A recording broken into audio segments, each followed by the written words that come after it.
వడిలిపోయినాడు. అప్పటికే ఒక 3 రోజులు వచ్చాడు, 2 రోజులు అయింది. స్వామి పలకరించలేదు, రాలేదు, మాట్లాడలేదు, అట్లా చూడలేదు. ఎలా ఉంటుందండి అలాంటి మహానుభావుడికి? ఎన్నో దర్శనాలు, ఎన్నో అనుభవాలు ఇచ్చినటువంటి ఆయన పలకరించకపోతే ఎలా ఉంటుంది? బాధపడిపోయినాడు. భోజనం చేశాడు 3వ రోజు, ఇంకెళ్ళిపోవాలి సాయంత్రం. మద్రాస్ వచ్చి పడుకున్నాడు. యాతన, అలసట, దుఃఖం, బాధ. ఆ రూమ్లో పడుకున్నాడు. ఆ కుర్రాడు కాలు పడుతున్నాడు.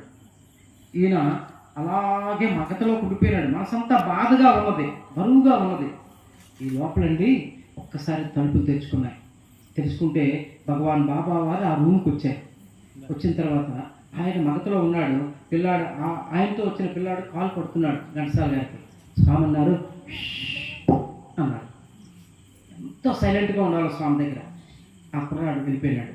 స్వామి తన 2 చేతులతో ఆ తలుపులు వేసి గడిపెట్టి ఘంటసాల పాదాల దగ్గర కూర్చొని 14 లోకాలు నడిపించే పరమేశ్వరుడు ఘంటసాల పాదాలు ఉట్టాడండి.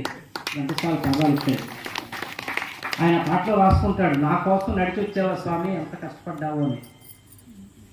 ఈ లోపల ఆయన మెలకు వచ్చింది. స్వామి స్పర్శ తగిలితే మెలకు వచ్చేస్తుంది. వెంటనే వేశాడు, స్వామి క్షమించండి స్వామి,